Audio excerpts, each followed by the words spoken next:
The late afternoon sun cast long shadows across the bustling streets of downtown Atlanta. The familiar hum of traffic mixed with the distant sounds of construction work echoed between the towering buildings.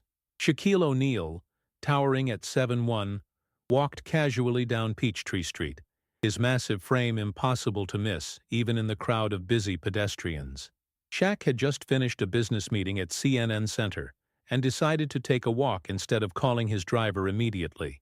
The crisp, October air felt refreshing against his face, and he enjoyed these rare moments of relative anonymity, though true anonymity was impossible for someone of his stature.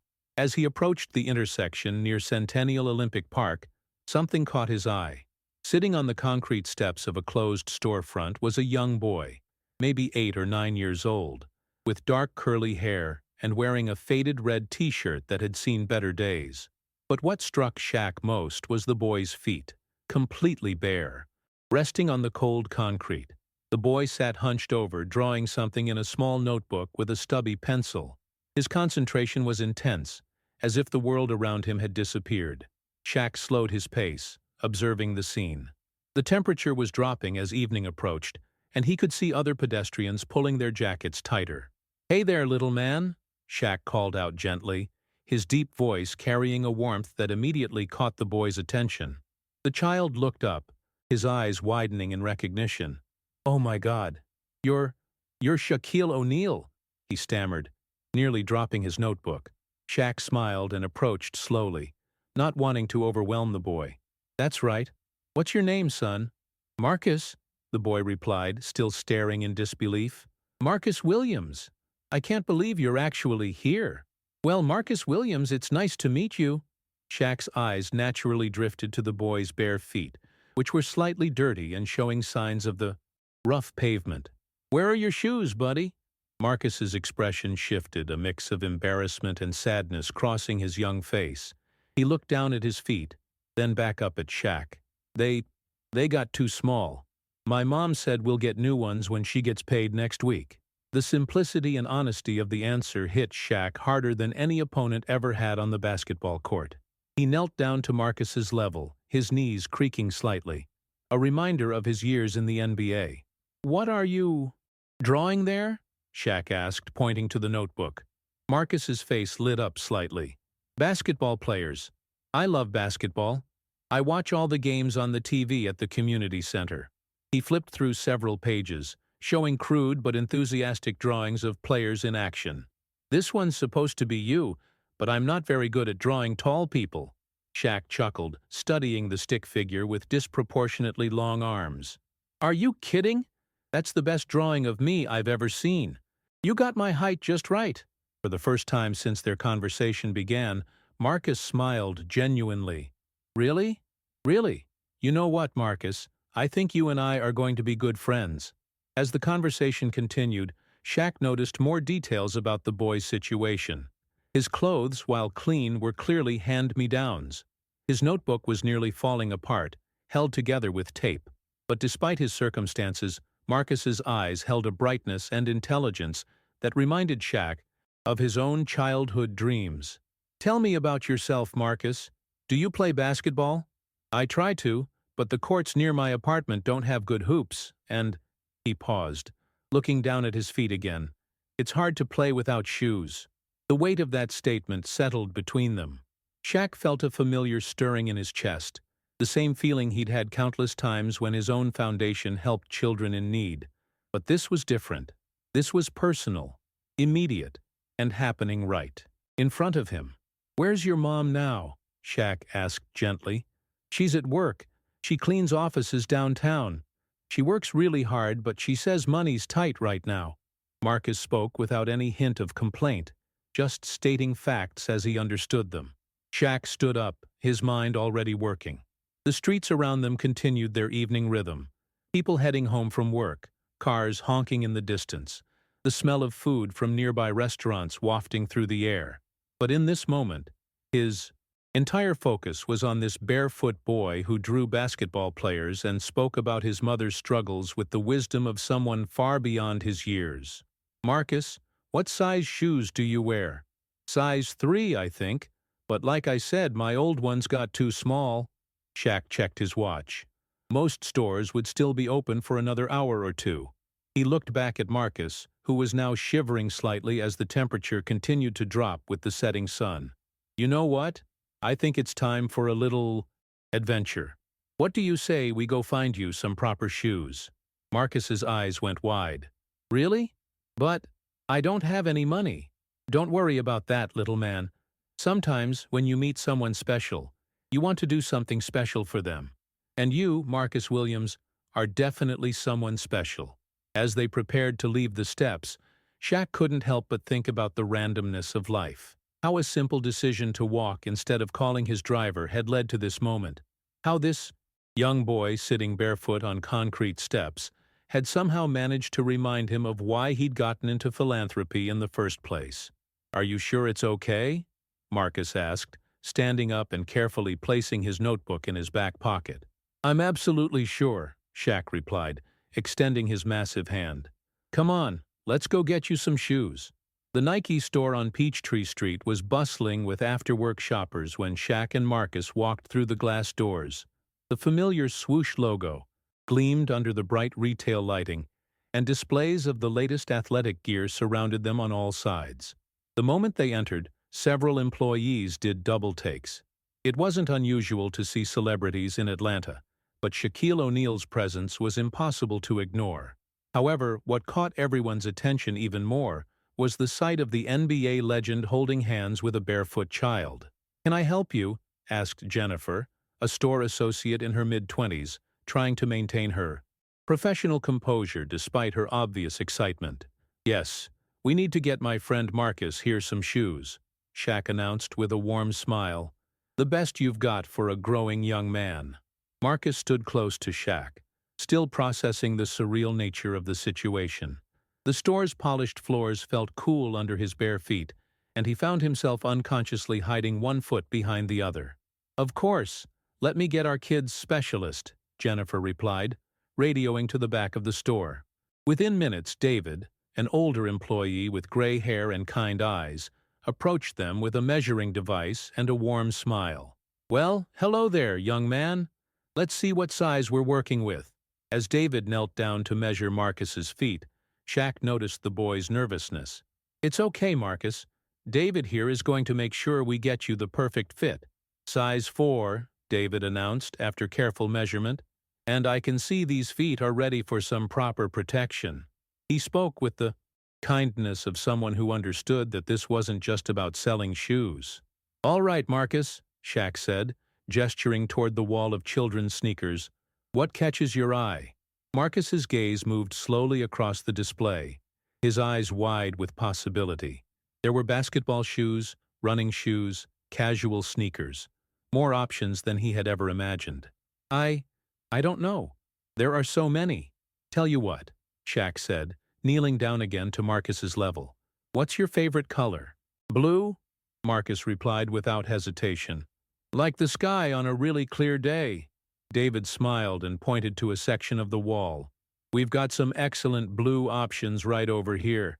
These are some of our most popular basketball shoes for young athletes." They approached a display featuring several pairs of blue basketball sneakers. Marcus's eyes immediately locked onto a pair of Nike Air Jordans, electric blue with white accents and black trim. "Those are beautiful," Marcus whispered, almost afraid to touch them. Shaq lifted the display shoe and handed it to Marcus. "Try holding them. See how they feel." Marcus took the shoe with reverence, as if he were holding something precious. The leather was soft, the colors vibrant, and they smelled like new possibilities. "These are the ones," Marcus said softly. "David, we'll take these in size 4, Shaq announced. "But let's also get him a pair of everyday sneakers, some socks, and—" He paused, looking at Marcus's worn clothes. "You know what? Let's get him a couple of outfits, too." "Oh no, Mr. O'Neal," Marcus protested.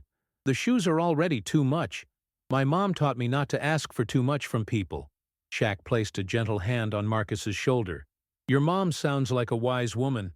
But sometimes, Marcus, accepting kindness is just as important as being kind. And right now, I want to do this for you." As David gathered the shoes and Jennifer helped select clothes, a new pair of jeans, a couple of t-shirts, and a light jacket, Marcus found himself fighting back tears. "Why are you doing this for me?" Marcus asked quietly as they waited for the items to be packaged. Shaq sat down on one of the store's benches, bringing himself closer to Marcus's eye level. "You know, when I was your age, there were times when things were tough for my family too.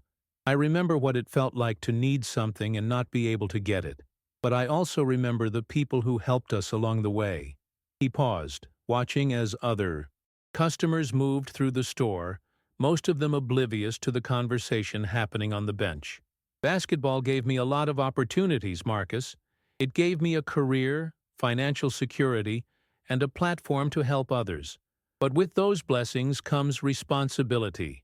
When I see a young man like you, smart, polite, with dreams in his eyes, and I can help, then that's what I'm supposed to do." Marcus nodded slowly, processing the weight of Shaq's words. "Besides," Shaq continued with a grin, "I have a feeling you're going to do great things someday. Consider this an investment in your future." David returned with several shopping bags and a big smile. "Everything's ready to go. The young man is all set." "Actually," Shaq said, standing up, "let's put those basketball shoes on him right now. No point in carrying them when he can be wearing them." Marcus sat down and, with David's help, put on his new shoes. The fit was perfect, snug but comfortable, with enough room for growth. As he stood up and took his first steps, his entire posture changed. His shoulders straightened, his head lifted, and a confidence that hadn't been there before began to shine through. "How do they feel?" Shaq asked. Marcus took a few more steps, then broke into a huge smile. "Like I could run forever. Like I could jump over a building. Like—" He paused, searching for the right words. "Like I'm ready for anything." "That's exactly how good shoes should make you feel," Shaq laughed. As they prepared to leave the store, Jennifer approached them hesitantly.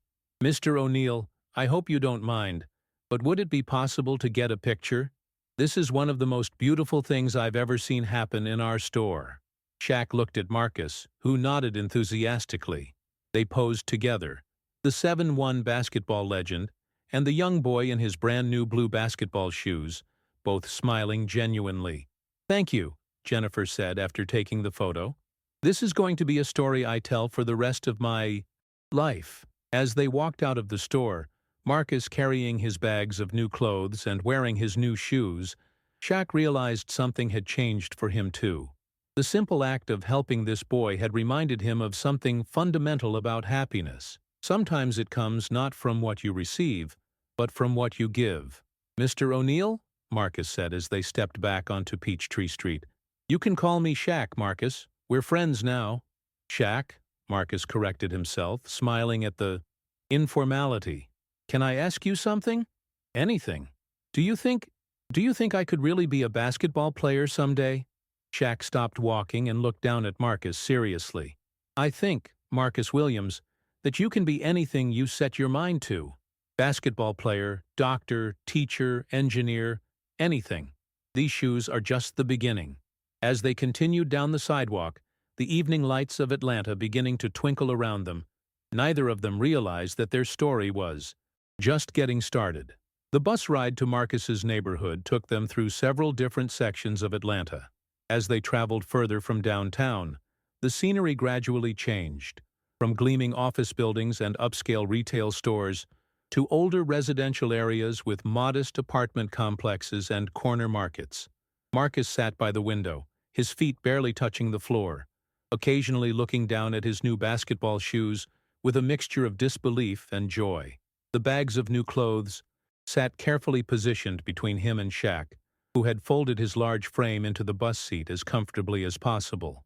"That's where I go to school," Marcus pointed out the window to a brick elementary school with a modest playground. "Washington Elementary. Mrs. Rodriguez is my teacher. She's really nice." Shaq looked at the school, noting the well-maintained but clearly older building. "Do you like school?" "Yeah, I do. I'm good at math and reading. Mrs. Rodriguez says I'm one of her best students." Marcus's pride was evident in his voice. She lets me help other kids sometimes when they don't understand something. That's wonderful, Marcus. Education is one of the most important things in life. No one can ever take knowledge away from you. The bus continued through neighborhoods where children played in small front yards, and adults sat on apartment building steps, chatting with neighbors as the day wound down. It was a community where people looked out for each other, where everyone knew everyone else's business, both the struggles and the triumphs. "This is our stop," Marcus announced as the bus slowed near a cluster of three-story apartment buildings.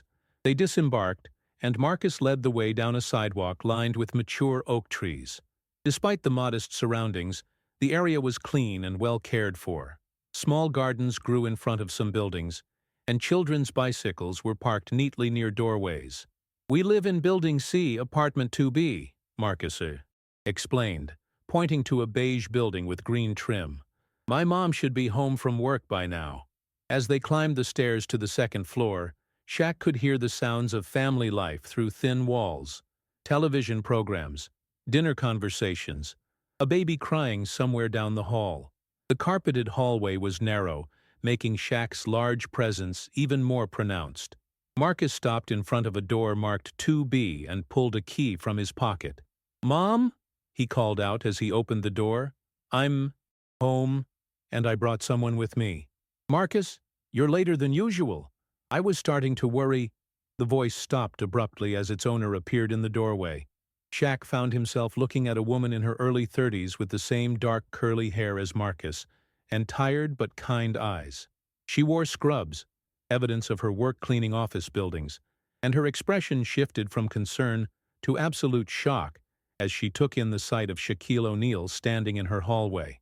"Mom, this is Shaq," Marcus said, his excitement bubbling over. "He's my new friend, and look."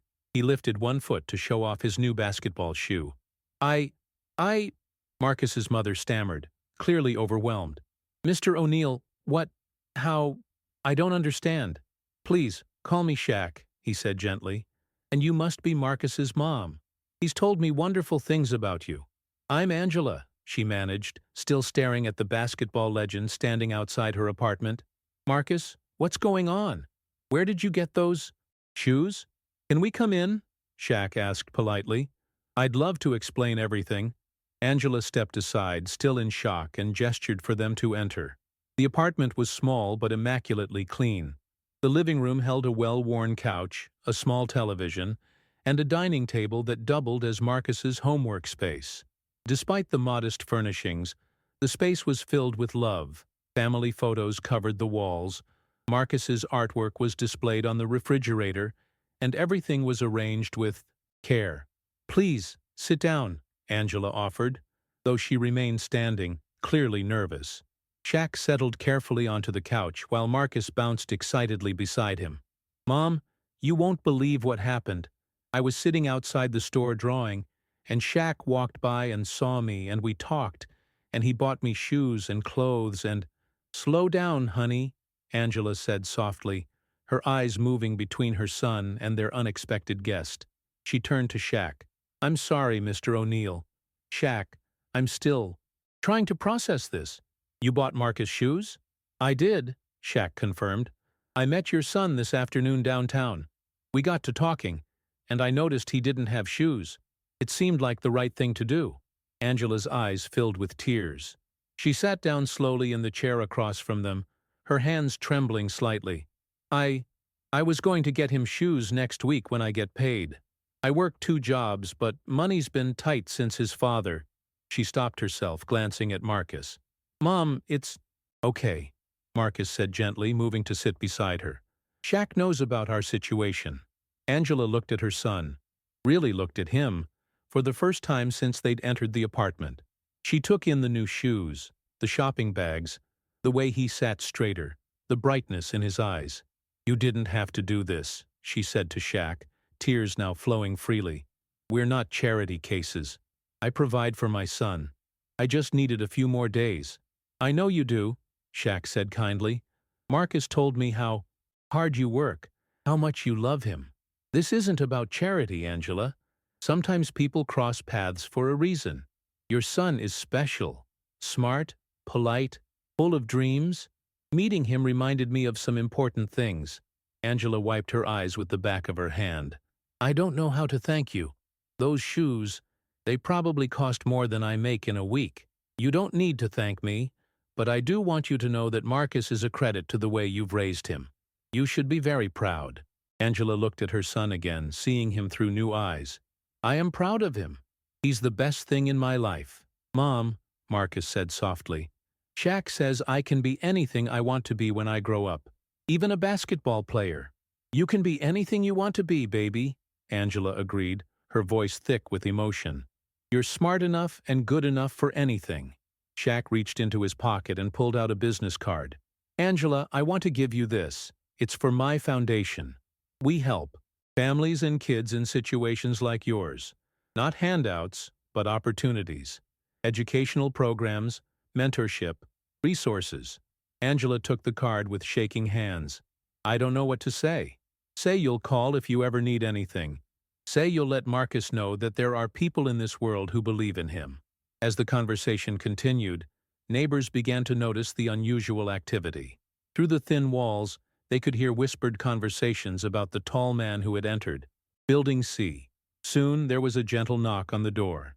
That's probably Mrs. Johnson from next door, Angela said, wiping her eyes and composing herself. She watches out for Marcus when I'm at work. She opened the door to find not just Mrs. Johnson, but several other neighbors who had gathered in the hallway, curious about their famous visitor. Angela, honey, Mrs. Johnson said, is everything all right? Someone said they saw Shaquille O'Neal come up here. Everything's fine, Mrs. Johnson. Better than fine, actually. Word spread quickly through the building, and within an hour, Shaq found himself surrounded by children and adults from the neighborhood.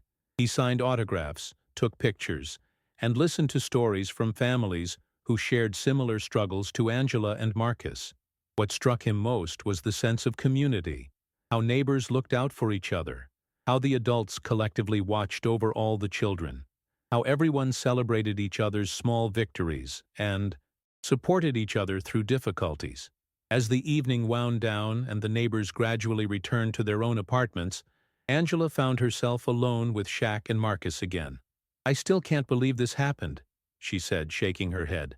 This morning I was worried about how I was going to buy Marcus shoes, and tonight your son has shoes, new clothes, and hopefully the knowledge that there are people in this world who care about him, Shaq finished. More than that, Angela said, looking at her son who had fallen asleep on the couch, still wearing his new basketball shoes. Tonight, he learned that dreams can come true in the most unexpected ways. As Shaq prepared to leave, Angela walked him to the door. Thank you, she said simply. Not just for the shoes and clothes, but for seeing him, for making him feel special, for reminding him that he matters. He does matter, Angela. And so do you. Don't ever forget that.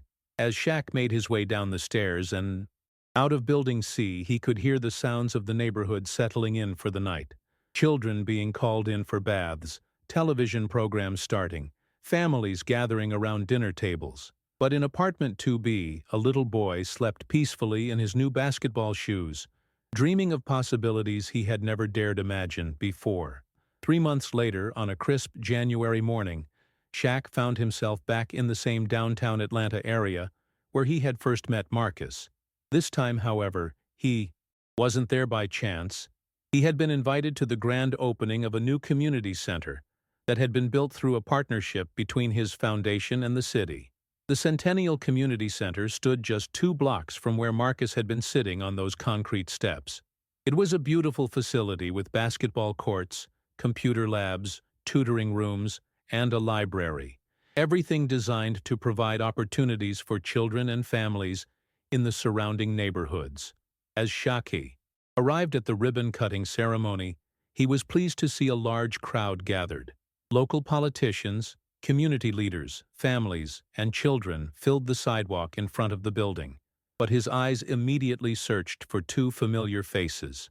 "Shaq!" came a voice from the crowd, and there was Marcus, running toward him in his blue basketball shoes, the same ones from 3 months ago, though now showing signs of good use. "Marcus, look at you, man," Shaq said, scooping the boy up in a hug. You've grown. 2 inches, Marcus announced proudly. Mom measured me last week. And look, he pointed to a group of other children nearby. I brought my friends. This is Tommy, and Sarah, and Miguel. They all want to meet you. Angela appeared beside them, looking healthier and more confident than she had that evening in her apartment. She wore a nice dress and carried herself with a dignity that spoke of positive changes in her life. Hello, Shaq, she said warmly, giving him a hug. Thank you for inviting us today. Thank you for coming. How are things going? Really well, Angela replied, her smile genuine. I got a new job through the employment program your foundation recommended. I'm working as an administrative assistant at the hospital now. Better hours, better pay, and benefits. And Marcus, she looked at her son with pride. Tell Shaq about school. I made the honor roll, Marcus announced. And I joined the math club. And Mrs. Rodriguez says I might be able to skip ahead a grade if I keep working hard. That's incredible, Marcus. I'm so proud of you. And I've been playing basketball at the community center near our apartment, Marcus continued excitedly. Coach Williams says I have natural talent. He's been teaching me how to dribble properly and how to shoot free throws. As they talked, other families began to approach. Shaq recognized some faces from that evening in Marcus's neighborhood, but there were many new ones as well. Mr. O'Neill, said a teenage girl with bright eyes and a confident handshake. I'm Destiny. I live in the same building as Marcus. I heard about what you did for him, and it inspired me to apply for the scholarship program through your foundation. I got accepted to Georgia Tech for next fall. Shaq's face lit up. That's wonderful, Destiny. What are you going to study? Engineering. I want to build bridges and buildings that help communities like ours. More stories followed. A single father who had gotten job, training through the foundation, and was now working as an electrician. A grandmother who had enrolled in the literacy program and was now helping other adults learn to read. Children who had joined after-school programs and were thriving academically. As the ribbon-cutting ceremony began, Shaq was invited to speak to the crowd. He stood at the podium, looking out at the sea of faces, young and old, representing the diversity and strength of the Atlanta community. 3 months ago, he began, I was walking down this very street when I met a young man who changed my perspective on what it means to make a difference. He found Marcus in the crowd and smiled. Marcus was sitting on some steps, drawing pictures of basketball players with no shoes on his feet. The crowd listened intently as Shaq recounted their first meeting, the trip to the shoe store, and the evening in Marcus's apartment. What I learned that day, Shaq continued, is that sometimes the biggest impact comes from the smallest gestures. I thought I was just buying a kid some shoes, but what really happened was much more important. I was reminded that every child has potential, every family has dignity, and every community has strength. He gestured toward the new building behind him. This community center isn't really about the building. It's about the potential inside each person who will walk through these doors. It's about Marcus, who now knows he can achieve anything he sets his mind to. It's about Destiny, who's going to Georgia Tech to become an engineer. It's about all the children and families who will find opportunities here. The crowd erupted in applause, but Shaq wasn't finished. The most amazing thing about that day 3 months ago wasn't that I helped Marcus. It was that Marcus helped me. He reminded me why I do this work.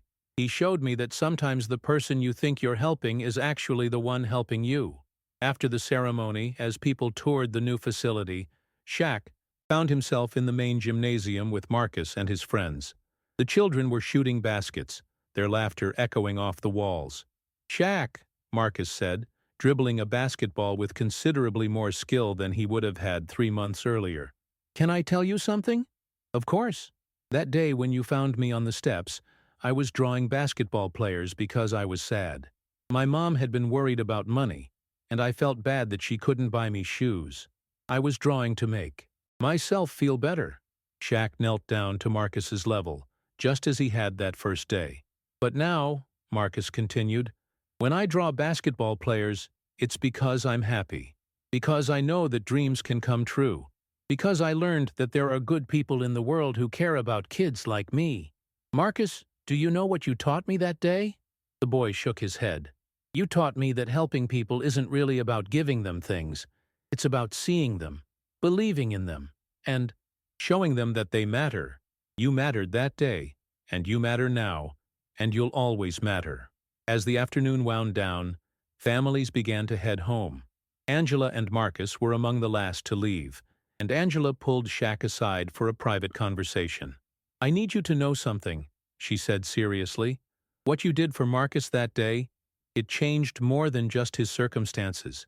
It changed how he sees himself. Before that day, he was a sweet, smart kid who was starting to feel forgotten by the world. Now he's a sweet, smart kid who knows he has unlimited potential." She paused, watching her son demonstrate his improved basketball skills to some of the younger children. "He talks about you all the time. Not because you're famous, but because you saw him when he felt invisible. You gave him more than shoes that day, Shaq. You gave him dignity, hope, and confidence. That's a gift that will last his entire life." As they finally prepared to leave, Marcus ran back over to Shaq one more time. "Shaq, I have something for you," he said, pulling a folded piece of paper from his pocket. "I drew this for you."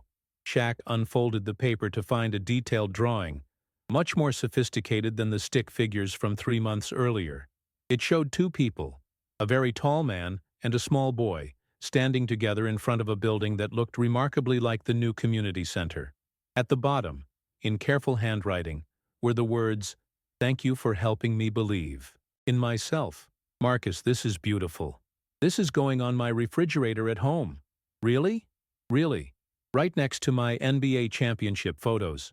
As Shaq watched Angela and Marcus walk away down Peachtree Street, Marcus in his well-worn but still beloved blue basketball shoes, he reflected on the events of the past 3 months. What had started as a simple act of kindness had grown into something much larger. The new community center would serve hundreds of families. The scholarship programs had expanded. More children like Destiny were getting opportunities for higher education. More parents like Angela were finding better employment. But beyond all the measurable outcomes, something more fundamental had happened. A community had been reminded of its own strength. Children had learned that they mattered. Families had discovered new possibilities. And Shaq had learned something too, that sometimes the most meaningful victories don't happen on a basketball court. Sometimes they happen on concrete steps, in shoe stores, in small apartments, and in the hearts of children who dare to dream. As he walked back to his car, Shaq's phone buzzed with a text message. It was a photo from Marcus, taken from the bus window on their way home. The image showed the new community center with its lights glowing in the early evening darkness. The caption read, "Thank you for everything. See you soon. Your friend, Marcus." Shaq smiled, saved the photo, and began planning his next visit to the community center. After all, he had promised Marcus they would work on his jump shot. Some friendships, he thought, are worth more than any championship ring.